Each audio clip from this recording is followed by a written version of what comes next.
Previdência Social.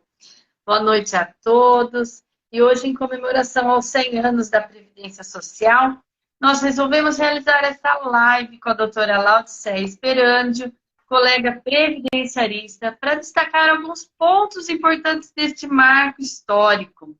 Eu vou passar a palavra para a doutora Laudicéia, que vai falar um pouco da sua trajetória, a qual também é um símbolo deste olhar feminino para a Previdência. Boa noite, doutora Fernanda. Boa noite a todos que estão aqui nos assistindo. Obrigada.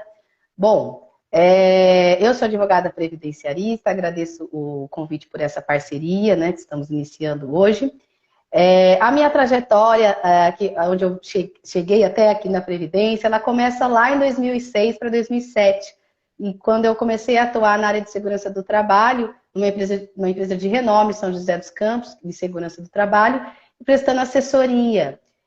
Daí, então, eu passei a lecionar no Senac de São José dos Campos, na área de segurança do trabalho, concomitante com essa assessoria, me tornei higienista ocupacional, porque São José dos Campos está no polo industrial do Vale do Paraíba, uma das cidades mais importantes do Brasil, de polo industrial e de negócios, e eu me especializei em higiene para fazer as avaliações, né, de ruído, calor, vibração, etc., dentro das empresas. E aí eu comecei a me apaixonar pela área de higiene ocupacional. Depois eu retornei para me formar em Direito pela Univap aqui de São José dos Campos. Me tornei conciliadora também como voluntária do Tribunal Regional Federal da Terceira Região, né, na Justiça Federal. E depois eu comecei a atuar no escritório trabalhista aqui em São José, estágio, depois como advogada. E eu falo que a Previdência não foi eu que escolhi, ela que me escolheu. Porque advogado, início de carreira, advogado ele é o clínico geral, ele atende tudo que aparece, né? Eu não tinha uma especialidade ainda. E aí começou a vir a demanda de previdência e eu tinha que estudar e eu comecei a ver que eu poderia ajudar as famílias brasileiras a terem uma melhor renda diante da desigualdade que a gente vive. E eu falei, nossa, me encontrei profissionalmente, então eu posso servir o ser humano trabalhando. E daí então eu me especializei em previdência em São Paulo, no Legale, e também lá em Coimbra, em Portugal. E hoje o meu escritório atende 99% de demandas previdenciárias aqui em São José dos Campos, no Vale do Paraíba e em todo o Brasil. Doutora Fernanda, aproveitando, também faça um breve relato sobre a sua carreira previdenciária. Pois bem, doutora, eu costumo relatar que as pessoas com deficiência que me despertaram o interesse pelo direito em mim. Comecei já no primeiro ano da faculdade, no estágio da PAI, aqui da minha cidade de Jaú, e posteriormente fui fazer estágio no Hospital Teresa Perlatti, aqui de Jaú, que atende as pessoas com transtornos psiquiátricos. E nesses estágios, eu sempre atuei na defesa dos direitos das pessoas com deficiências, e muito em especial na concessão dos benefícios de amparo social, benefícios por incapacidade. E assim despertou essa minha vocação para o previdenciário, que sempre foi, e até hoje, o principal ramo de atuação do meu escritório. Mas, doutora, vamos lá deixar essa nostalgia da nossa carreira para uma outra oportunidade de bate-papo e vamos ao assunto do nosso encontro de hoje, das 100 anos da Previdência Social, doutora. Vamos lá. Bom, vocês estão diante de duas apaixonadas pela Previdência, já perceberam, né? Bom, para quem não sabe, a doutora Fernanda, ela está lá em Jaú, aqui no estado de São Paulo, e eu em São José dos Campos. E a gente se conheceu no congresso, viu, doutora Verusca? A gente se conheceu no congresso do IAPE, em setembro, em São Paulo. E de lá para cá, a gente se tornou amiga, colegas de trabalho, amigas, e decidimos fazer essa live, tá? Bom, então vamos começar, a gente vai ser breve, porque tem muita coisa para falar, mas a gente teve que foi muito difícil para a gente escolher sobre os pontos que a gente gostaria de falar essa noite com vocês, porque aqui a gente tem advogados e pessoas que não são nossos advogados, né? Que são os nossos seguidores no geral. Então a gente está falando de temas que todos têm um interesse. Então vamos lá. Doutora Fernanda, a evolução legislativa advinda da Lei Eloy Chaves, em 1923, também representou proteção social, né? Proteção social em relação especial às mulheres. Fala um pouquinho para a gente sobre isso.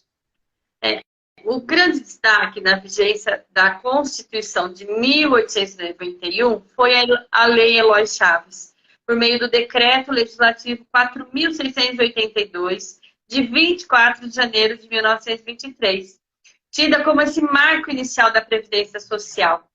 Essa lei, ela determinava a criação das caixas de aposentadorias e pensões para os empregados ferroviários de nível nacional. A Previdência Social, ela lida com formas de amenizar o impacto das contingências que implicam perda da capacidade de gerar renda. E essa questão da inserção da mulher nas questões referentes à Seguridade Social no Brasil está intimamente ligada aos avanços alcançados por elas, por nós, mediante a intensificação da sua presença no mercado de trabalho. Veja que até a década de 1960 não foram feitas diferenciações significativas quanto ao critério da concessão dos benefícios previdenciários entre os sexos. Isso se deve ao fato de que até esse momento o sistema previdenciário estava estruturado com base nos institutos e caixas de aposentadorias e pensões, IAPS, das diversas categorias profissionais, onde grande parte dos segurados era do sexo masculino. Foi apenas com a promulgação da Lei Orgânica da Previdência Social, conhecida como a LOPS, na década de 60, e posteriormente com a criação do Instituto Nacional da Previdência Social, como muitos ainda falam até hoje, o INPS, atuando no sentido de unificação do sistema, que começaram a ser adotadas essas medidas de diferenciação entre os gêneros. Essas medidas evoluíram muito ao longo das últimas décadas. No entanto, tal situação, antes de refletir as injustiças na concessão dos benefícios, revela também uma maior precariedade na condição feminina no mercado de trabalho, né, doutora? Tanto que em termos ocupacionais, como em termos salariais, a permanência da mulher por maior tempo no mercado informal, a inserção em ocupações de menor qualidade e remuneração também acabam por definir a situação da mulher em termos previdenciários, ao final da sua vida ativa. Devemos perguntar se, dadas as condições prévias, existe o mesmo tratamento e regras de acesso. Será que existe? Pois é. A Previdência não pode ser um mecanismo para resolver essas distorções prévias de outras áreas, como o mercado de trabalho. Então, agora, vamos passar para a doutora Laudicéia fazer uma reflexão de um aspecto muito importante. Eu queria que a doutora Laudicéia falasse um pouco para nós sobre essa evolução da Previdência diante do olhar feminino. Qual foi o marco em relação ao salário maternidade? Bom, falando de salário maternidade, eu vi que tem bastante mulheres, mamães aqui assistindo a live, né, gente? A gente está falando hoje de evolução, de trajetória dos 100 anos da Previdência. E eu escolhi falar do salário maternidade, né, que ele passou por muitas alterações ao longo desses 80 anos de salário maternidade, gente. Então, a história, né, começou lá antes da Previdência, só para vocês entenderem, foi na CLT, na Consolidação das Leis do Trabalho, em 1943. Mas esse benefício do salário era devido somente para as mulheres empregadas, né? Então, todas as outras categorias estavam exclusas do direito ao salário maternidade. E, além disso, a gestante ela tinha só um período de 4 semanas após o parto. Não, 8 semanas após o parto. Era bem curto, né, esse período. E aí, esse ônus financeiro do benefício ele não era suportado pela Previdência Social. Só em 1974 que a Previdência Social, né, passou a ser um benefício pela Previdência Social no Brasil. Então, lá em 1943 até 74, fazia parte da CLT. E aí passou para a Previdência Social. Gente, aí essa licença maternidade, ela foi ratificada como um direito social. Em 1974, passou a ter a duração de 120 dias. Eram só 8 semanas, né? Então, se eu falar um pouco de história, eu sou de uma família grande, né, aqui de São José. Eu tenho 5 irmãs, todas são mães, menos eu, porque eu não quis ser mãe, né?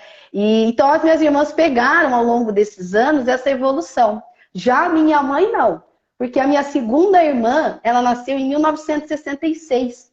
E só em 1974 que passou a ser um direito social. Então, naquela época, ou a mulher saía do emprego, o marido já falava, você vai sair do emprego para cuidar do filho, porque não tinha nenhum direito, não tinha esse afastamento de 120 dias. Como que ela ia voltar para o trabalho depois de 8 semanas, né? Ou quando casava, já o marido já falava para ela sair e pedir conta, porque não tinha direito nenhum mesmo. Então, a minha família pegou essa evolução histórica aí, da Previdência diante do salário maternidade, né? E por aí foi, gente. Em 1991 também, né? Na Lei 82.13, que é a Lei de Benefícios, aí a gente teve também outra alteração, que era devido de 120, com início 28 dias antes do parto, também. Outra alteração importante, significativa. E também naquela época não tinha exigência do número de contribuições, que é muito importante isso também. Depois, e aí em 1991, ela passou a entrar para a categoria também de doméstica, que também não era instituído para as domésticas. Depois, em 1999, que as seguradas contribuinte individual e facultativa passaram a ter direito. Então, desde 1974 até 1999, só tinha direito as seguradas empregadas pela CLT, né? E as domésticas depois de 91. Então, só em 99 que é a contribuinte individual, que é autônoma, empresária, e a facultativa. Quem que é a facultativa, né? A facultativa é a dona de casa, é a desempregado e a estudante. Esses são facultativos. Então, só em 1999. Então, eu penso lá na minha mãe, em 1966, né? Se ela optasse por sair do trabalho antes de engravidar, ela não tinha como pagar o facultativo. E até se pudesse, não ia pagar para poder ter o direito, né? Então, esse direito só foi adquirido em 1999, isso que é super recente, né? Mas essa evolução do salário maternidade é muito interessante, porque mostra a força da mulher na sociedade, né? A evolução da mulher, o poder, o empoderamento da mulher diante do aspecto aqui do olhar feminino para a previdência social. E não parou por aí, gente. Em 2002, 15 de abril de 2002, entendeu-se que o salário maternidade era também poderia ter direito ao salário maternidade quem adotasse ou tivesse guarda judicial, tá? Outro marco super importante na Previdência Social em relação ao salário maternidade, né? Mas só em 2002, né? Com guarda judicial. E a gente sabe também que atualmente, muito recente, também tem direito ao salário maternidade para quem tem união socioafetiva, né? Homoafetiva. Também tem direito. Então, também mais uma conquista dentro do salário maternidade, porque o salário maternidade é legal que ele foi acompanhando a evolução histórica da nossa sociedade, da sociedade brasileira, né? Então, a Previdência Social, apesar de nós sermos, eu falo que a gente é novato, que eu pelo menos tenho 5 anos só de Previdência, né? Olhando a história, eu vejo que eu faço parte de uma nova era da Previdência Social. Além da Previdência Social digital, que eu peguei ali no meu primeiro ano de Previdência, eu peguei o finalzinho do físico para o digital, o balcãozinho do INSS, eu peguei ali uns 6 meses só, que eu pude ver o que é isso, já passei para o digital. E aí, então, eu peguei pude fazer uma análise, uma reflexão, né, olhando desde para a minha família, para os mais próximos, para os clientes que eu atendo aqui, né? Gente, também tem para finalizar, então a gente falou de 80 anos de evolução de salário e maternidade. Nós temos dados aqui recentes da FGV que mais da metade das mães que trabalham são demitidas até 2 anos após o fim do salário maternidade. Isso evidencia o quê? Né? Aquela perpetuação da mentalidade que o cuidado com os filhos ainda tem que ser exclusividade dos femininos, né? Da mulher. Né? Então aí você vê, se mais da metade das mulheres são demitidas, a gente vê que ainda tem um preconceito ainda aí na sociedade. Sem contar que esse assunto dá uma polêmica, a gente pode marcar uma live só desse assunto, que ainda tem a diferença de salário da mulher, né? Preconceito dependendo do cargo dentro de uma empresa, que nós temos a dupla jornada, a tripla jornada. Ainda, ó, você vê aí, doutora, o doutor Luiz Almeida escrevendo ainda. Ainda hoje, a média de contribuições da mulher ao longo da vida é menor que a dos homens por conta desses problemas históricos. Ele está coberto de razão, é isso que a doutora passou. Exatamente, Luiz. Luiz que é especialista também em Previdência, lá em São Caetano, né, Luiz? Obrigado pela sua contribuição. Então, gente, se a gente for pegar para falar sobre o direito das mulheres em relação aqui ao salário maternidade, a gente vai ficar aqui numa live sem fim, fazer uma live. Os homens que estão aqui vão querer sair da live. Bom, então, para a gente não se estender muito, se vocês quiser mandar dúvidas sobre esses temas que a gente está falando, podem mandar que a gente vai responder ao longo dos próximos dias pelo chat, pode mandar aqui no direct do Instagram, que a gente vai se organizar para responder. É porque a gente tem, assim, bastante coisa para falar, mas a gente já está na metade. Bom, doutora Fernanda, vou passar a palavra agora para a doutora. Ainda falando sobre o olhar para as mulheres, né? A doutora entende que nós mulheres diariamente temos de enfrentar as consequências da marginalização dos elementos femininos das funções produtivas e decisórias na estrutura familiar e no trabalho. E como que essa estrutura, né, esses elementos femininos, eles repercutem na Previdência Social. Você viu, o doutor Luiz Almeida, acho que estava adivinhando que nós íamos entrar nesse debate, né, doutora? Exatamente. Então, veja que durante o debate sobre a reforma da Previdência, refletiu-se, inclusive, sobre a possibilidade de dispensabilidade dessa diferenciação entre os critérios entre homens e mulheres, sob um argumento de que já obtivemos acesso à educação, aos direitos políticos, à igualdade formal no casamento, a uma presença maior e mais diversificada no mercado de trabalho. Mas, no entanto, ainda que conquistamos esses avanços nestas esferas, permanecem em ações muitos mecanismos de reprodução da dominação masculina e da subjugação feminina, não é, doutor? A emenda constitucional 103 de 2019 prevê o aumento da idade mínima de aposentadoria por idade das mulheres do setor urbano de 60 anos para 62 anos, sem qualquer aumento de idade para o homem. Além do aumento do tempo de serviço para acesso ao benefício integral de 100%. Assim, a partir da promulgação, o tempo total de contribuição das mulheres será fundamental no cálculo do valor e não só da concessão do benefício. Por conta dessa mudança brusca nas regras da Previdência, a idade mínima da aposentadoria por tempo de contribuição também será implementada de forma progressiva, com a idade inicial de 56 anos, recebendo um acréscimo de 6 meses a cada ano até 2031, quando alcançará 62 anos, momento que estará extinta a aposentadoria por tempo de contribuição. E só existirá mesmo para as mulheres essa aposentadoria por idade de 62 anos. Exato. Entretanto, né, a fórmula de cálculo será mais dura. Não podemos esquecer desse detalhe. Eis que para cada ano de contribuição que ultrapasse esses 15 anos exigidos, será acrescentado 2% ao valor do benefício. Então, numa conclusão lógica desses cálculos novos criados, né, para alcançar esse 100% de benefício, teremos que contribuir ao INSS por 35 anos. A emenda constitucional 103 de 2019, ela desconsiderou que o trabalho feminino possui maior descontinuidade no tempo de contribuição, sofre com a informalidade, com a terceirização irrestrita, e ainda ignorou isso que o doutor Luiz passou aí no mensagem para nós, essa questão que as mulheres recebem os menores salários. Atualmente, a aposentadoria por idade é a modalidade mais comum entre as trabalhadoras. Qualquer estudo você vai verificar isso. Por quê? Em face dessa dificuldade de atingir esse tempo mínimo exigido hoje para a concessão da aposentadoria por tempo de contribuição, que era de 30 anos.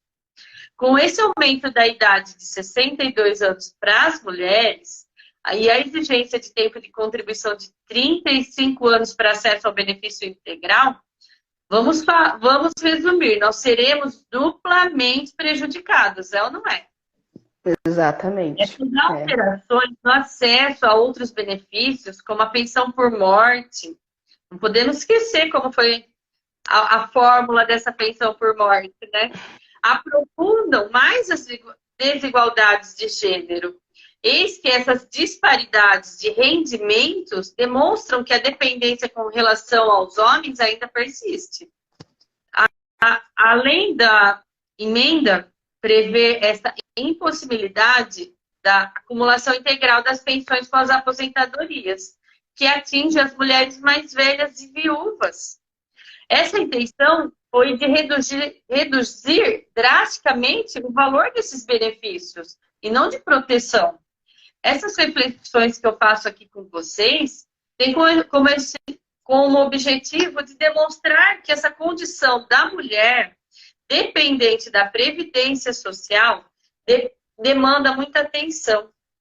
E, principalmente, discussões a respeito dos diferentes vetores de opressão que envolvem a classe, idade, a cor na sociedade brasileira. Essas categorias acabam refletindo sobre as diversas formas de marginalização e as carências ainda enfrentadas pelas mulheres. Nós que somos mulheres sabemos de tudo isso que enfrentamos, né?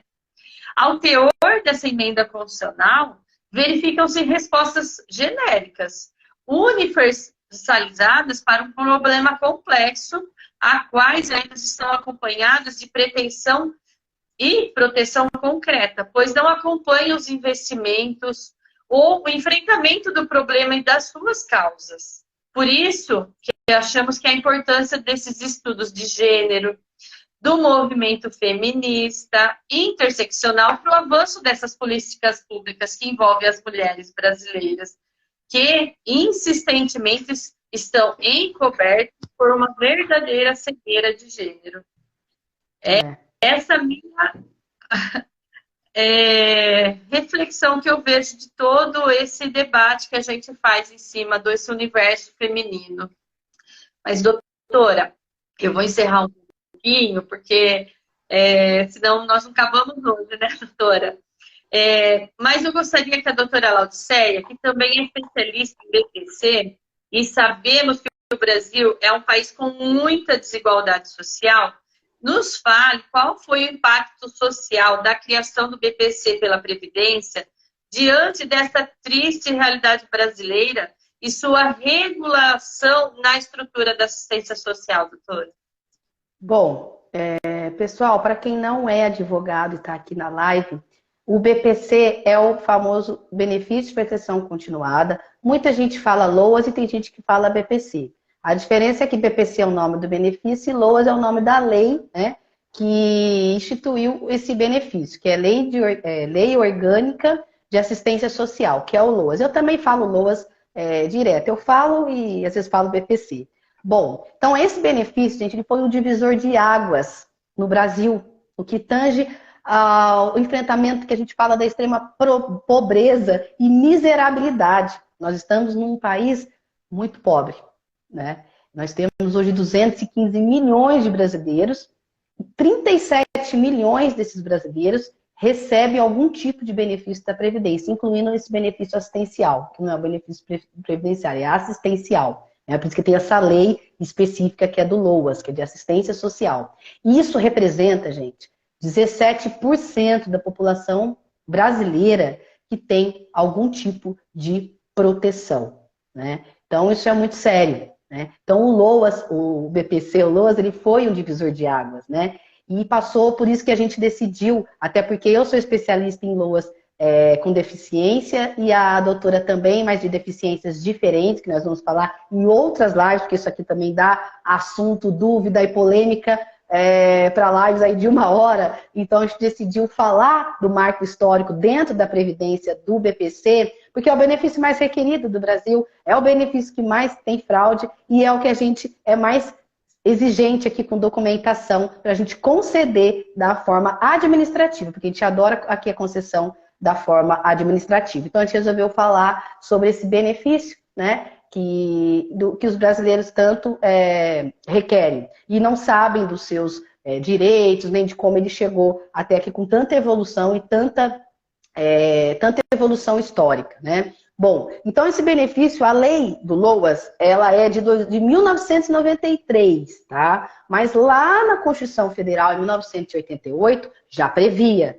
Só que em 93 né, instituiu foi regulamentada essa lei, e só em 1996 que passou-se a pagar os primeiros benefícios do LOAS, do BPC. E foi aí que deu um boom. Porque daí, nesse ano, em 1996, extrapolou 400 mil benefícios para o LOAS, para o BPC, gente. Isso assim, é surreal se a gente for imaginar, que se a gente for falar de números, de dados estatísticos, né? Então, em 96 entrou em vigor e a partir daí começou suas significativas evoluções, porque era tanta gente que até hoje, para requerer o benefício, que eles tiveram que criar requisitos significativos, que senão ia ficar muito fácil de conseguir. Porque se a gente mora num país que tem uma extrema pobreza, então a maioria das pessoas iam ter direito, que iam passar no critério de renda. E aí começou a evolução histórica. Em 1995 começou então as definições para o procedimento de concessão, depois desse boom que aconteceu, eles tiveram que se instituir, né, políticas. Primeira foi nacional em relação ao idoso, tá? Começou a instituir aí, então, o critério de idade, tá? Para o idoso, que eu vou falar mais para frente aqui para vocês. Depois, em 1997, um ano depois, iniciaram as medidas normativas para comprovação da incapacidade. Aí iniciou-se as perícias médicas do INSS para avaliação da incapacidade para o BPC. Aí já fizeram o primeiro filtro aí, tá? Em 93, a idade que foi criada para o BPC foi 70 anos ou mais. Depois, em 98, baixou para 67 e em 2004 baixou para 65. Essa idade não tem nada a ver com aquela da aposentadoria, tá, gente? Tem muita gente que confunde. Depois eu vou fazer uma aspa sobre isso. Essa idade ela é tanto para homem ou para mulher. 65 e ficou até hoje, tá? Depois, fazendo uma aspa em relação à idade e falando de aposentadoria... Mais um aspas aí, como as mulheres são prejudicadas, porque só tem acesso ao BPC LOAS com 65 anos. Exatamente. Mais uma vez, né, doutora? Mais uma vez, as mulheres prejudicadas, né? Tem que esperar a mesma idade do homem para conseguir o LOAS. E é óbvio que elas têm dupla, que a gente já falou aqui anteriormente, dupla ou tripla jornada, e elas se cansam antes dos homens, ou não, né? Os homens se cansam, não sei. E aí ficou essa idade de 65, que eu discordo totalmente, né? Também tem isso aí, dá uma live só para esse tema. O que acontece muito, gente, eu vou falar com vocês agora uma aspas aqui falando do BPC, antes da gente refletir aqui para finalizar, é que vem muito cliente fala, minha mãe, minha avó, meu tio aposentou por idade, não tinha tempo. Falei, opa! Então, muitos advogados antigamente não explicavam que era o LOAS, que era o BPC, né? Ou, sei lá, por algum motivo, e falavam, tô aposentando sua mãe, tô aposentando sua avó. Na verdade, não é aposentadoria. Ele não dá os mesmos direitos que a aposentadoria. Isso é muito importante, eu vou fazer agora uma aspa sobre isso, porque, gente, tem uma informação muito importante. Quem não é advogado não deve saber, vai saber agora, que o BPC ele não dá direito à pensão por morte. A aposentadoria que dá. Então, quando a gente vai fazer uma análise para um cliente que tem direito ao BPC, é muito importante verificar o histórico de contribuições. Porque em algum momento ele pode ter contribuído, e a gente tem muitos casos no escritório, então a gente dá toda a assessoria. Por quê? Se ele teve contribuições e parou, e contribuições significativas, né, que ele pode voltar, quando ele concede o BPC, a primeira coisa que a gente fala para esse cliente é, você vai contribuir como facultativo baixa renda, porque daqui 3, 4, 5 anos você vai aposentar. E você vai poder deixar para sua esposa, ou para seu esposo, ou para sua esposa, uma pensão por morte. E aí o cliente começa a pagar. Ele fala, opa, então eu posso deixar algum benefício para o meu cônjuge? Pode e deve. Então, o advogado previdenciarista, ele tem que ter um olhar clínico, ele tem que ter um olhar detalhista. Não basta ser advogado previdenciarista, tem que estudar, tem que entender. Né? Então, você tem que fazer uma análise, tem que fazer um raio-x da vida previdenciária contributiva do seu cliente. Para você informar, ele não é só conceder o benefício e até logo. Ele vai ser cliente do seu escritório por 10, 15, 20 anos. E você vai fazer vários você vai participar da vida dele de vários benefícios. Você consegue a contribuição, e aí ele está contribuindo, tem salário maternidade ou um auxílio reclusão, acontece. E esse cliente vai fidelizar com você. Então é muito importante fazer essa análise sobre o BPC e informar a família que não é uma aposentadoria. Não é uma aposentadoria. É um benefício assistencial para quem parou de contribuir, para quem não tem contribuição. E você vai melhorar a vida dessa pessoa e dessa família como previdenciarista. Porque ele vai passar a contribuir e ele vai aposentar. Social dessa população, né? E ele vai deixar uma esperança para aquela esposa, ele fica feliz, fala, nossa, eu vou poder deixar uma pensão por morte. Vai poder. Ou para o filho, até 21 anos, ou para um filho incapaz, que aí é vitalício. Então, não é só pensar no BPC e pronto. É você pensar no futuro do seu cliente. Isso é advogado no previdenciário, né? Então, só fiz essas aspas porque quem não é advogado e está assistindo, tem pessoas da família que recebem o BPC, né? Que a gente vai falar. Bom, e aí voltando para a nossa abordagem histórica, que é o tema de hoje, sobre a trajetória da Previdência, vamos finalizar, é que a gente é apaixonada pela Previdência.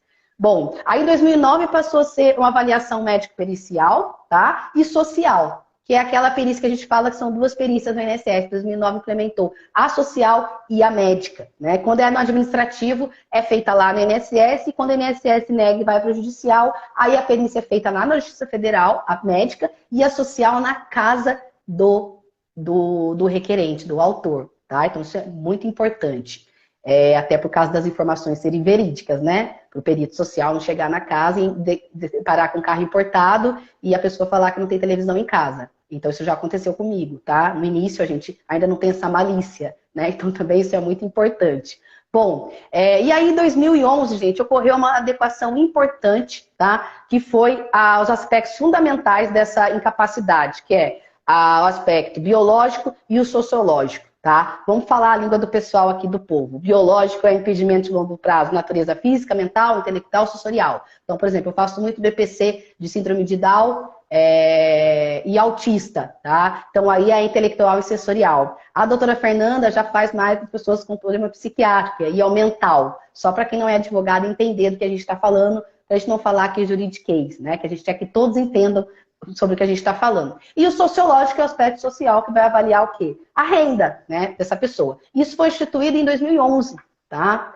Bom, e aí então, vocês verem como que teve uma evolução, tiveram que cada vez mais irem criando mecanismos, né, e procedimentos específicos para o LOAS, porque a população, a população foi crescendo e a pobreza também. E não foi erradicada até hoje, está muito longe disso.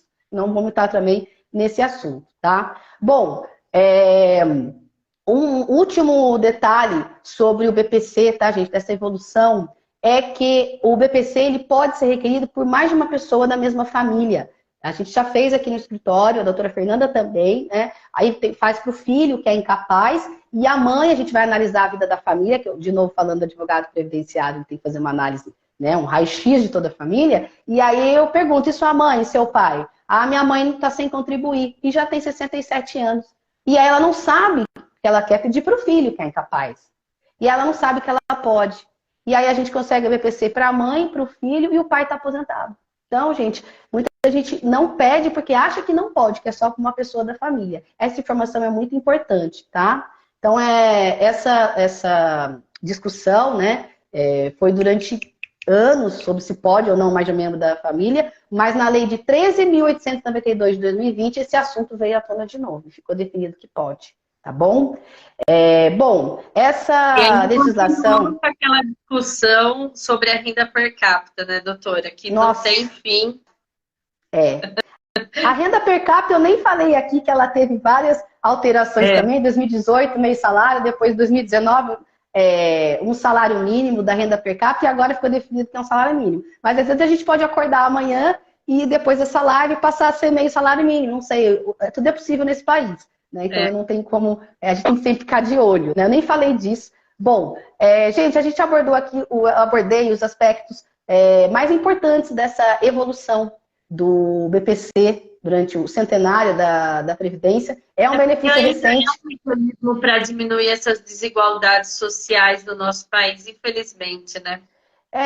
Então, e a legislação que regulamenta, né, o benefício, mesmo diante desses impasses, dificuldades, ela demonstrou e buscou acompanhar o processo histórico, e das reais necessidades apresentadas diante das demandas que foram acontecendo por seus requerantes, porque tendo em vista essa luta, né, pelos direitos dos idosos, esqueceram só das mulheres, trataram os idosos, e das pessoas com deficiência, gente, né? Então a gente sabe que tem uma dificuldade muito extrema das pessoas que têm deficiência no Brasil, e mais ainda as de baixa renda, que não têm acesso à informação, que não têm acesso à informação aos direitos que eles têm, não só deficiente em relação ao BPC, né? Aqui na minha cidade, que é uma cidade totalmente evoluída, é ótima para se morar, que tem acesso a tudo, eu atendo diariamente pessoas que não têm acesso à informação do transporte deficiente da Prefeitura de São José dos Campos, do transporte gratuito, e aí no escritório, como a gente é especialista em BPC, o cliente não sai daqui só com a informação do BPC,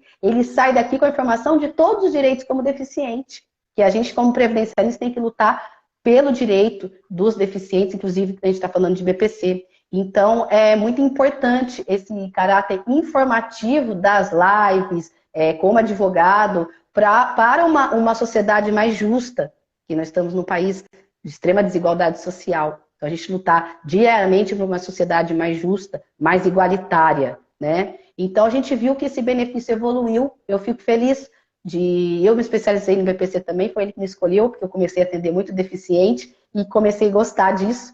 E então eu fico feliz de ver essa evolução, de fazer parte dessa evolução. Eu tenho certeza, né, doutora Fernanda, que a gente vai torcer para que os próximos anos também continue evoluindo o BPC, porque é necessário muita evolução na análise, principalmente em relação à renda.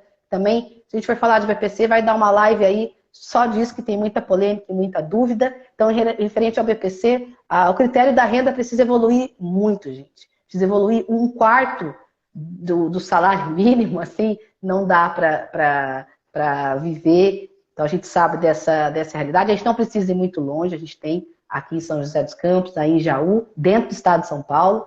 E é isso, gente. Então, a gente pode compreender que muitas adversidades são impostas diariamente pela sociedade capitalista, pelo desdobramento de questões sociais, né? O que dificulta o acesso ao direito garantido aos usuários do trabalho social, né? Então a gente está sempre aí lutando por isso, que é um enorme desafio para a gente e para a sociedade, tá? Bom, eu acho que eu me estendi um pouco no BPC, mas como é um benefício que teve muita alteração, ficou difícil de eu resumir. Mas vamos lá. A última pergunta da noite, a gente vai ser breve.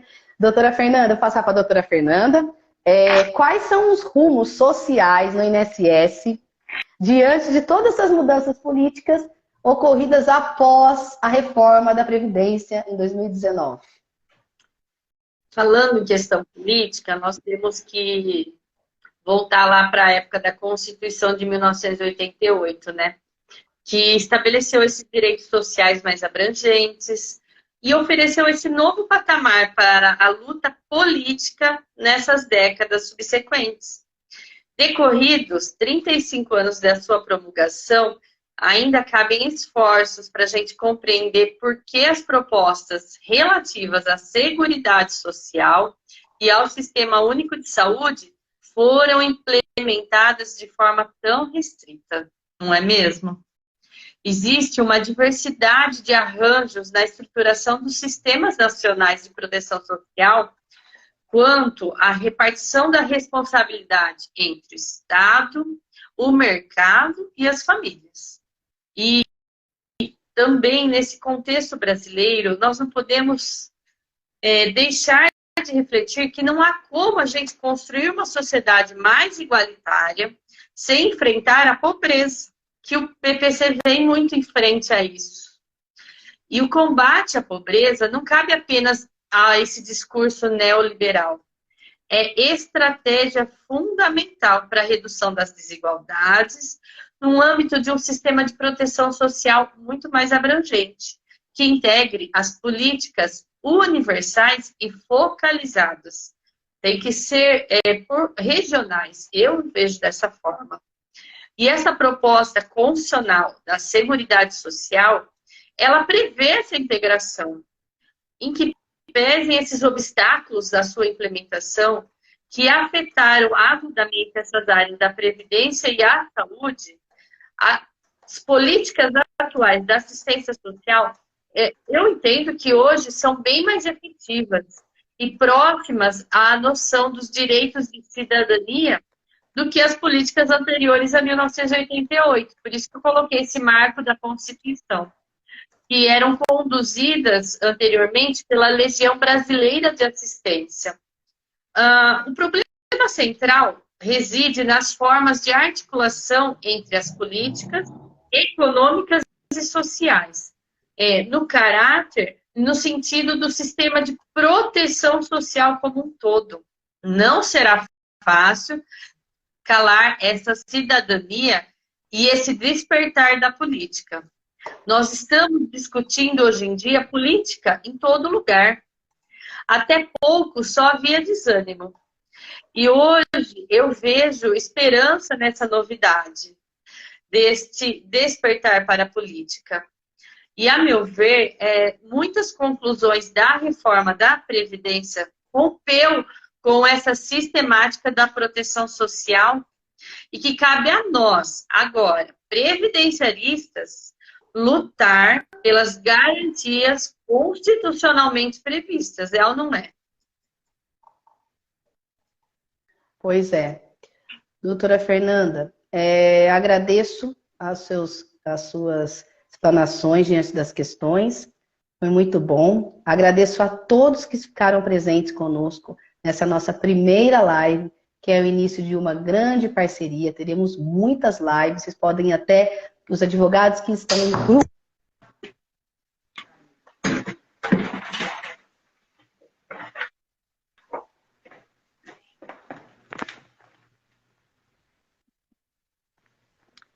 A doutora Laudiceia teve uma interrupção. Desculpa. Bom, os advogados que estão no grupo do WhatsApp podem sugerir temas para lives. A cada 15 ou 30 dias nós vamos fazer as próximas lives durante o ano, tá? Teremos muitas novidades para vocês dentro do mundo previdenciário. E, gente, para finalizar, obrigado. A doutora Fernanda agora, ela vai falar quanto ao sorteio, para quem mandou o e-mail aqui, como que vai funcionar nos próximos dias que a gente vai dar o retorno. Pessoal, aguarde. Eu fui anotando todos os e-mails de vocês aí que participaram conosco. E também temos os contatos já também no grupo do WhatsApp que nós estamos divulgando para a gente poder estar mais juntos nessa reflexão, nesse bate-papo da previdência social e de outros assuntos ligados aos temas que mais nos interessam e interessam a população. Nós vamos fazer depois a comunicação do sorteado para receber essa ficha de atendimento jurídico elaborada por nós. E tenho certeza que nós vamos fazer mais eventos como esse. Nós adoramos estudar conhecimento, foi o principal aspecto de afinidade que notamos entre nós e agregar na carreira jurídica de todos vocês e na vida das pessoas. Obrigada mais uma vez a todos. Tchau, gente. Boa noite. Até mais. Boa noite.